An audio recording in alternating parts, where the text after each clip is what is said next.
Kurban Bajrami ndrit zemrat e qytetarëve e besimtarëve të fesë islame. Fatkeqësisht, disa nga këta besimtarë i lënë në lloç e pist hapësirat ku bëjnë prerjen e kurbanëve.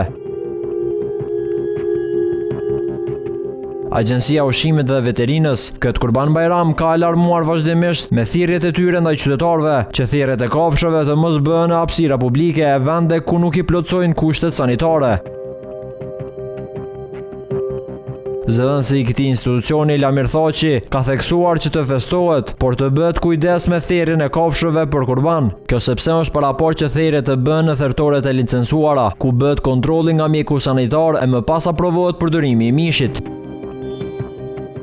Me ligjet e aplikueshme në Kosovë është paraport që secila lloj thirrjes për çfarë do forme që të bëhet, qoftë për rritin fetar apo edhe thirrje të rëndomta, gjithmonë është paraport që ato të kryen në thertore të licencuara, sepse këto thertore kanë objekte të cilat paraprakisht janë nënshtruar licencimit, që nënkupton se plotësojnë gjitha kushtet teknike, sanitare, higjienike për të ushtruar thirrjet sigurt, dhe pashtu në to gjithmonë është prezent një inspektor veterinar i cili kontrollon kafshën para thirrjes, gjatë procesit të thirrjes dhe pas thirrjes, dhe për secilën kafshë që vlerëson se i plotëson kriteret e sigurisë, atëherë vendos edhe damkosjen e mishit apo bën aprovimin që ai të nxjerrët qoftë në treg për konsum apo të përdoret.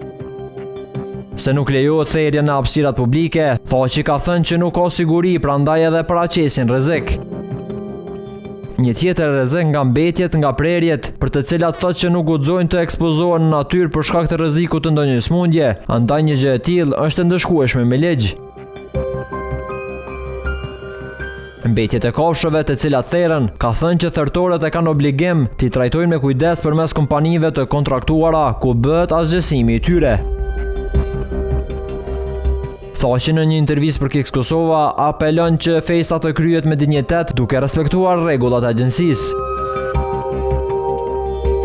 Ne gjithmonë para çdo feste të Kurban Bajramit gjithmonë ju bëjmë apel qytetarëve që të festojnë, por gjithmonë të kenë kujdes që thirrjet të kryhen vetëm në objekte të cilat i plotësojnë kushtet teknike, sanitare, higjienike, sepse mishi që do nxjerrën nga këto kafshë do të konsumohet nga natyra, nga familjet e tyre, dhe në këtë formë mos të bëjnë veprime të cilat mund ta rrezikojnë shëndetin e tyre. Gjithmonë thirrjet të bëhen brenda këtyre objekteve. Fatmirësisht Kosova ka kapacitete të mjaftueshme. Lista e thertorëve të licencuara është publike në webfaqen e agjencisë, dhe secili qytetar edhe ata që dëshirojnë të thirrin kafshët e veta ta bëjnë brenda këtyre objekteve, sepse edhe vetë do të shohin që këto objekte plotësojnë kushte të mira higjienike, sanitare. Krahasuar me vitet e kaluara, ku ditën e Kurban Bajramit, prerja kurbanit e hedhja mbetjeve bëj kudo, në çdo hapësirë publike, sot kjo situatë është shumë ndryshe. Sipas tij, gjendja ka ndryshuar për së miri dhe këtë u atribon raportimeve nëpër media, të cilat sipas tij bën që qytetarët të ndërgjetësohen.